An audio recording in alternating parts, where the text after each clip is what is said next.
You're listening to a podcast of Alan Gregg in Conversation, airing Fridays at 10 p.m. on TVO. Canada's historical roots are largely European, French and English, right? Wrong, says John Ralston Saul. In a new book, he argues that we are a Métis nation, far more Aboriginal than European. And he claims our history of multiculturalism and peacekeeping reflects that heritage. Saul is one of Canada's leading writers and thinkers. His book is called A Fair Country, Telling Truths About Canada. Your new book puts forward a very unconventional assessment of Canadian identity and Canadian culture, saying that we basically suffer almost from a form of cultural amnesia, historical amnesia in no small measure because we refuse to recognize our Aboriginal roots. Expand that thesis for me. Well, I think that, you've heard them all. These politicians, people come around and say we're a new country. It's as if we didn't have any past. In the past, the best they can do is to take you back to John A. Macdonald or something like that, But in fact, we're the oldest continuous democratic federation in the world. People are just not used to thinking of us as old. We are old. But we're also old in the sense that in our current form, which is to say a mix between here and people coming from elsewhere, we've been at this for 400 years. And the first 250 years, Aboriginals were either the dominant force or were, depending on where you were in different circumstances, were more or less an equal force. And they already knew how to do things here. They'd already figured out how to live here physically, but they also had very complicated, different civilizations, very complicated philosophies of how to govern, how to manage, how to get along with the other, how to include people coming from elsewhere. Very non-European, developed out of this place approaches. And when the Europeans came, they adapted to that. They changed radically in order to survive here. And for 250 years, we worked our way through all of that. And then somewhere in the 19th century, basically, first of all, the Aboriginal population plummeted from 2 million to about 150,000. Appalling. And secondly, we had this big rush of, Northern Irish Protestant and English, and the empire was in its wind in its sails.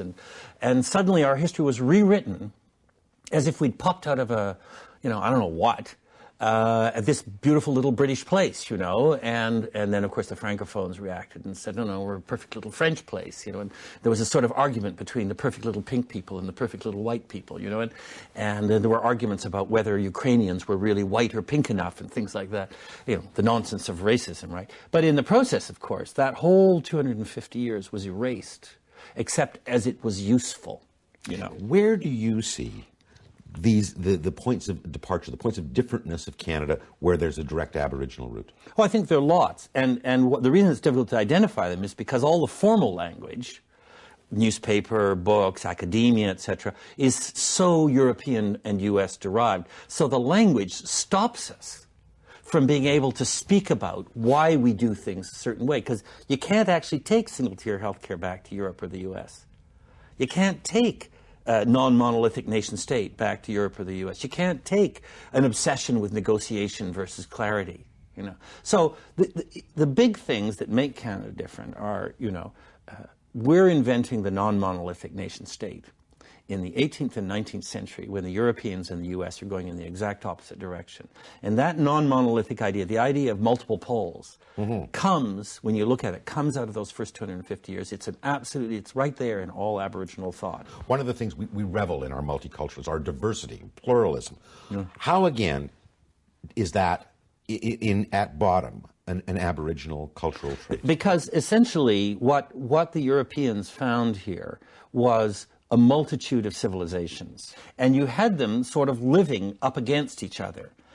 And they figured out how you could have a civilization which was also civilizations. And they had, one of the mechanisms was that, yes, you would fight from time to time, but that you accepted that there would not be a single overriding culture. You accepted that the mythologies, there would be multiple mythologies.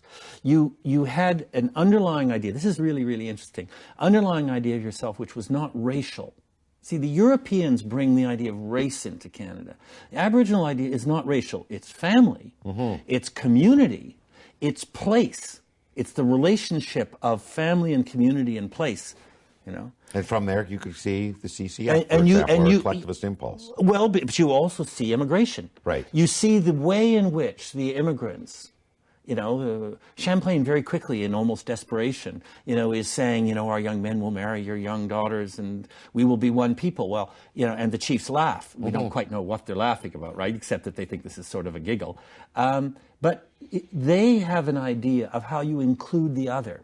And when you're looking for the roots of, you know, modern multiculturalism or diversity in Canada, it kind of comes to an end. You get back to Trudeau and you say, okay, where did it come from? Where did it come from? Right. Well, it didn't. It wasn't an egocentric thing that came out of nowhere. You tell a story, not a story, you relate a historical fact that many of us have either forgotten or never knew. As an illustration of this, the historic Peace of Montreal. Yeah, Great Peace of Montreal. Great Peace of Montreal in 1701. Tell me about that and why, again, that's important in understanding the evolution of Canada today. Well, up until 1701, everybody's sort of shifting around, trying to figure out, learning how to live with each other. I mean, they're First Nations and increasingly Métis, because, of course, the Inuit are not yet involved in that. They're sort of saying, who are these people? Where are they coming from? What do they represent? How do we deal with them? And if you listen to what they're saying, they're being very clear about what their expectations are. And their speeches are very, very clear, and they're long, and they're complex, and they're contextual. And the Europeans are feeling their way and developing a way to sort of live with these people. And then it sort of breaks down into, you know, classic European war, where it's us and them, the English and the French, and we're trying to divide the Aboriginals. It's always taught to us that way. Which side did this Aboriginal nation choose? It's always about, you know, us, not them. And then suddenly there's this moment in 1701 when the Aboriginals and the New French figure out that they don't want to go down that road.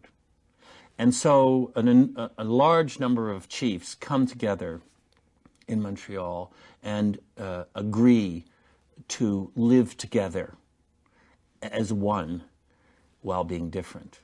And it sounds like something written in the 1970s in Canada. I mean, you have to change the language and everything. It's balancing individual rights versus collective responsibilities. Individual rights versus collective rights, regionalism, different languages, people bringing different things to the table, no expectation that the result is going to be a European pyramidal thing with a central power. And everybody kind of says, this is what I bring, this is what I expect. It's probably worth going back even further, because I mean we see so much separation between kind of the European immigrant culture and First Nations culture today.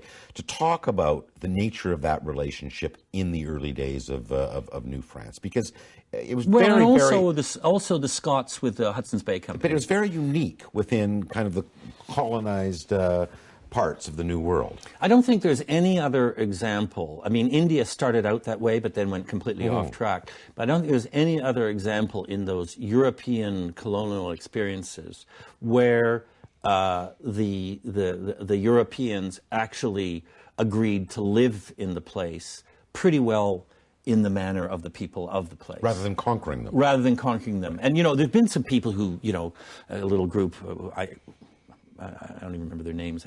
My level of contempt is too great, I guess. But who say, oh, how could they possibly have been so superior? They didn't even have the wheel. But of course, what they don't notice is the first thing the Europeans did when they arrived here was stop using the wheel. Because, of course, the wheel doesn't work terribly well in the rivers, or in the Canadian Shield, right? And, of course, the equivalent of the wheel was the canoe, which we then used for 250 to 300 years.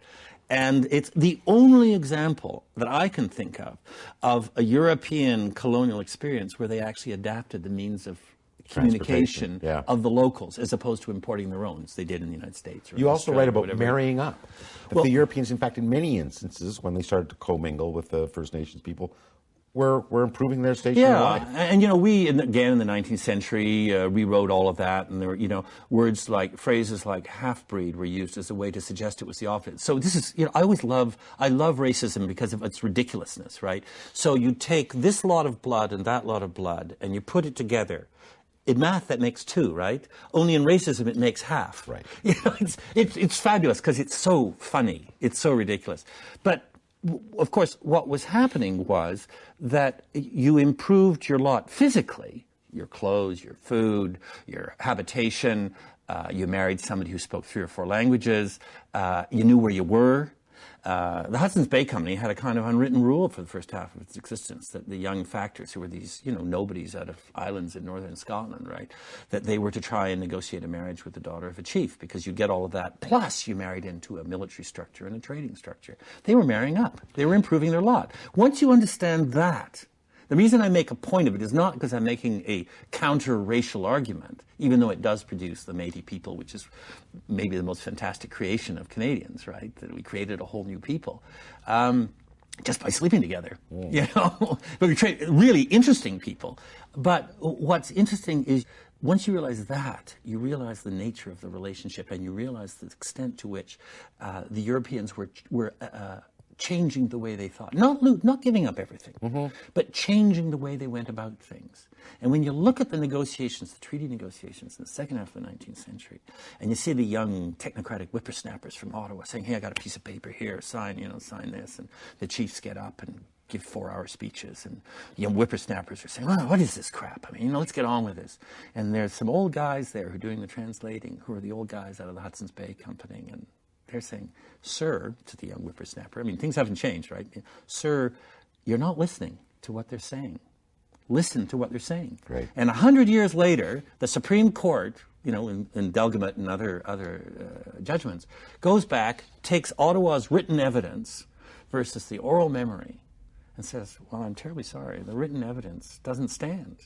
The facts don't stand. The European approach doesn't stand. What stands is the oral contextualization, which was understood to be the real way of talking in this country in order to come to a real agreement. On agreement. I mean, someone once joked that Aristotle could be the Prime Minister of Canada forever because Canadians love the golden mean. They seek consensus. They try to avoid conflict when possible, negotiating something that everyone can live with. You also see this as a distinctly Aboriginal trait as opposed to something that we've imported from Europe. Where would you find it in Europe? Or in America. Where would you find it in the States? I mean, the States is a profoundly European country. I mean, it is the country of the Enlightenment, 19th century European nationalism and the monolithic myth and everything. And the whole idea of the Westphalian nation state, the European nation state, is you resolve problems, you seek clarity, you get rid of differences. So legally, you draw the boundary you hard. draw lines. You say only one language is legal. This is what everyone will learn at school. This is the mythology. This is the race. This is religion. You fight a lot of wars. You kill a lot of people, ending up with 2 enormous bloodbaths, including the awfulness of the Holocaust and all the rest of it.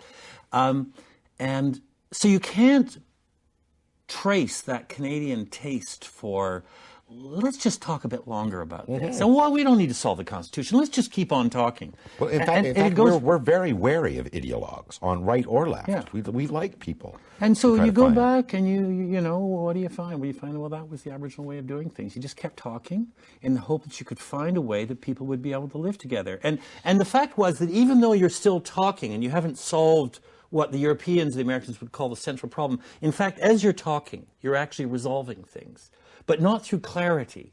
It just sort of, the resolved things kind of drop out, and they're there, like, you put it in place. And you see this trait continuing right on to the granting of responsible government.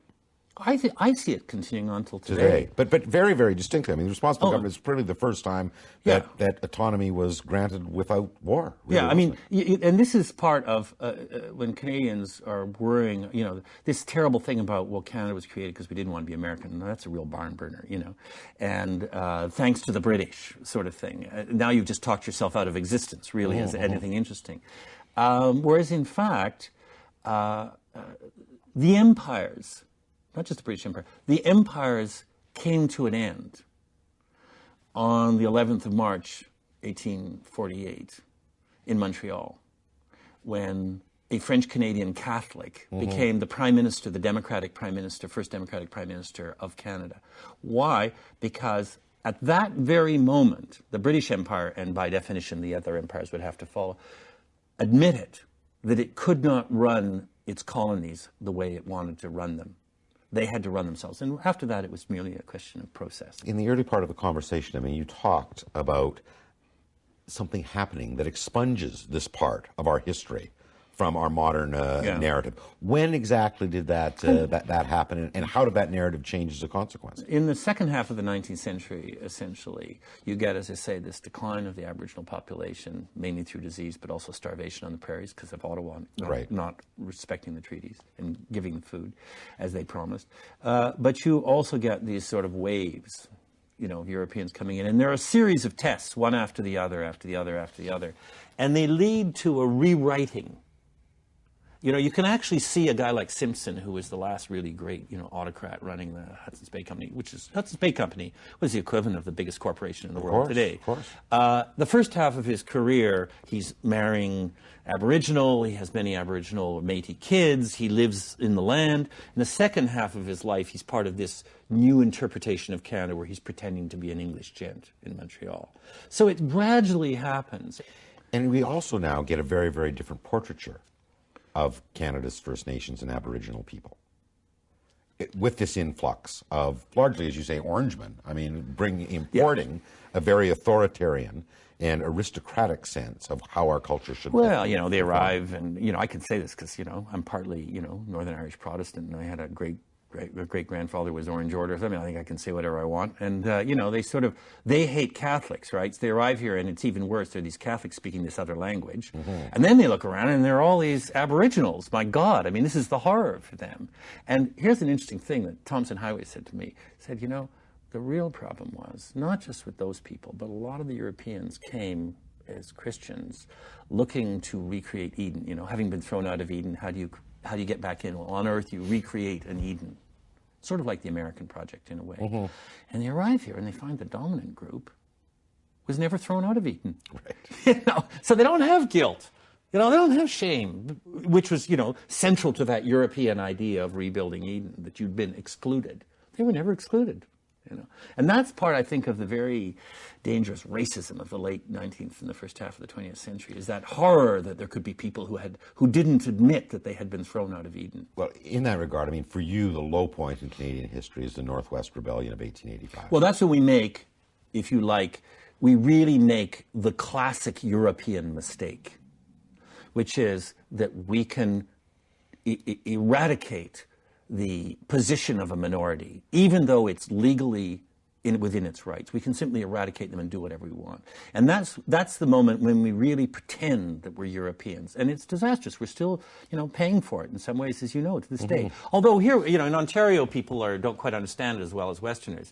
You can still sound controversial saying that Louis Riel was a great hero. But, in Manitoba, it's the main statue outside the legislature. He's the founder of Manitoba, and in Saskatchewan, how many schools, how many roads, etc. So, but that's where we actually, went to war and acted as if we could simply defeat people and make them do what we wanted. I remember in my early studies of Canadian political culture, the anecdote that was always raised, you want to really understand the difference between Canada and the United States. The United States Constitution says that they are devoted to life, liberty, and the pursuit of happiness, and Canadians, peace, order, and good government. That's the essential difference. Yeah. You've unearthed in this new book something I had never heard of before. Historical. Don't worry, either had I. Historical mistake that the original intent was never peace, order, and good government. It was something quite different. It was, from the arrival of loyalist British government and really the agreement right away with the Francophones, because remember, they get the rights that Catholics didn't have in Britain right away. The phrase is peace, welfare, and good government in hundreds of constitutional documents, legal documents, key public speeches. Everywhere where there's a motto, the motto is peace, welfare, and good government. It has European origins, and of course the word welfare means fare ye well. Yes. It's egalitarianism, inclusion, and so on. But what's interesting is phrases. Language is surface, but it's also meaning, and meaning can be different in different places. And what you see in the history of Canada, and that's what the second part of the book is about, is how they use that phrase to mean something here. You see it in the French, the official French translations, because that's how you really know what Canadians mean in their laws. You read the French, because that you have to translate every word, and you have to know precisely what you mean. And a lot of the translations are tranquillité, bonheur et bon gouvernement. So tranquility, happiness in the 18th century sense, and good government. That's a very different concept of the country. Suddenly you understand inclusion, immigration, single-tier healthcare. And to your major thesis, I mean, the notion of welfare is an Aboriginal concept, whereas an order of government is very, very much a European one. Yeah, and then the really interesting detail is that order was put in, and I forget the third draft, I think, of the British North America Act, in place of welfare. And the reason was quite different from what we've now been taught from the late 19th century on. The reason was that there was a British Conservative government that didn't want to pay for defense of Canada. Mm-hmm. So Cartier, who was the military buff, created the Canadian Army. Cartier pushed Macdonald, and they said, we'll pay for the defense of Canada, because guess what? Even if you don't have foreign policy, if you have defense, you're independent. And the word order was put in there to describe the fact that the Canadian government was in charge of order, which is to say the defense of Canada. It's only again in the late 19th century when this is rewritten to say, well, you see, it's all those upper middle class loyalists who were anti-democratic, who wanted an orderly society, who were against individualism, who were really class-oriented. It's garbage. It was all garbage made up in the late 19th century. But very important, I mean, because it goes, I think, right to your thesis, because, we see ourselves as a nation that is dedicated to peace, order, and good government. But we don't. But we don't actually, if you look at our laws, I mean, if that was the case, we'd act in a completely different way. But it goes right to the schizophrenia. Yeah, it's the contradiction. I think what holds us back as a country from doing what we'd really like to do quite often, not always, quite often, is that we don't have the language that suits us, because we have this false language. And so if you say, gosh, Canada is a country of Aboriginal inspiration, of Métis mentality, which believes, whose motto is tranquility, happiness, and good government. Now we have a sentence which actually describes a place that wants to act in a way that makes sense to most Canadians, that explains why we did peacekeeping, why we have single-tier healthcare, why we have high immigration, why we have citizens within 5 years. That suddenly makes sense. Well, let's get into that, because the book is far more than an historical analysis of how Canada evolved. I mean, in the preface, you make a fundamental proposition. Someone who thinks they are a dancer when they are a singer will do neither well. That's right. What are the implications in terms of how we behave, our actions, given our neglect of these kind of Aboriginal roots that you see? Well, I mean, you end up with a myth of yourself which is wrong, a language which is wrong, so you can't actually describe why you're doing things. So even though you break through from time to time and do the right thing, you can't sustain it, because the language won't sustain it.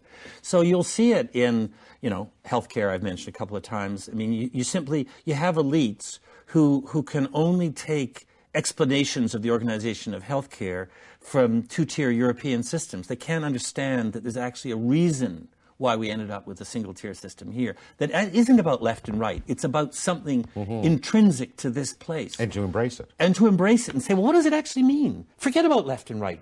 Suppose it has nothing to do with left and right. Suppose it actually has to do with the way Canadians sort of like to organize themselves, This is the colonial inferiority complex. Well, I mean, look, okay, it's very simple, Go to U of T, go to York, go to the Department of Philosophy, look at what they're studying. Go to Montreal, go to U of M, look at what they're studying. Just sort of little derivatives of Oxbridge and the Sorbonne. It's as if we haven't been doing anything here for 400 years. There's no presence of experience which is proper to this place. I'm not being nationalistic. I mean, do we have no ideas? We have no philosophers?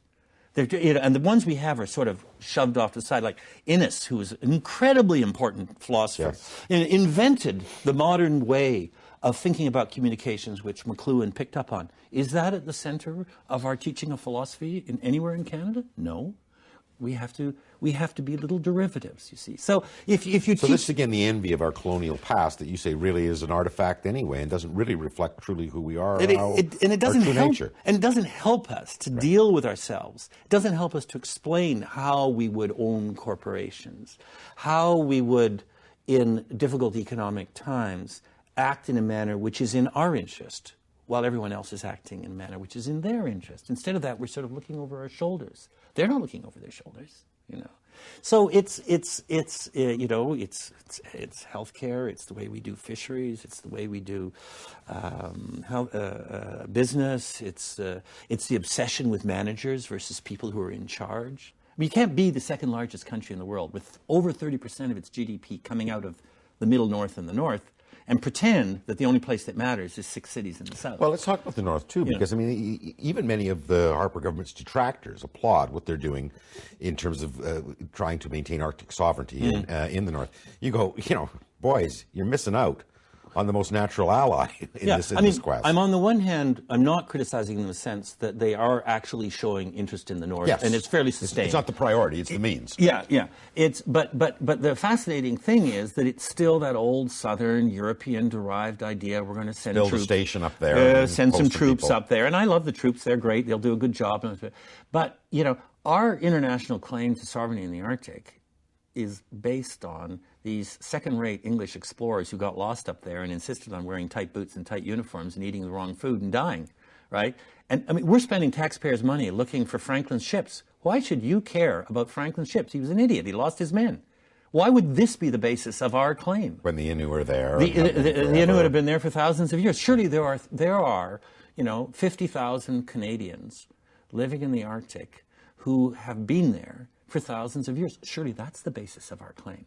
And the second point is, you know, we're basing all of this argument around the law of the sea. The law of the sea is a temperate European argument in which water is a place where enemies go. Right. It's a Dutch law in the origin. How far can you shoot a cannonball from your territory over the water to stop the enemy from passing? So if you look at the language around the control of the northern passages, it's all that 17th, 18th century European language. Go and ask an Inuit. What is law of the sea in the Arctic? The law of the sea is very simple. There is no difference between land and water ice. Why? Because water and ice joins land together. And as soon as you get on your snowmobile, which used to be, you know, dogs in a sled that you ran beside, what do? You get on the ice or you get in a boat. So that actually the whole legal concept, thousands of years old, far older than the law of the sea, of the Inuit, which is our concept because the Inuit are Canadian, is that, you know, water, ice joins land together. I mean, wouldn't it be fabulous to take those 10 women and 1 man who graduated as lawyers about 5 years ago in the University of Victoria Iqaluit legal program, send those 10 women and 1 man onto the international stage to argue the Inuit law of the sea on behalf of Canada. Now, that would be a really interesting thing to do. You asked me what practically can be done. Right. That would be a fascinating moment. And I'd love to see those Europeans responding. Because they always say, you know, what do the Aboriginals think? Well, this is what the Aboriginals think. John Ralston Saul, as always, I want to thank you very much for joining me. It's a real pleasure. Great to be with you.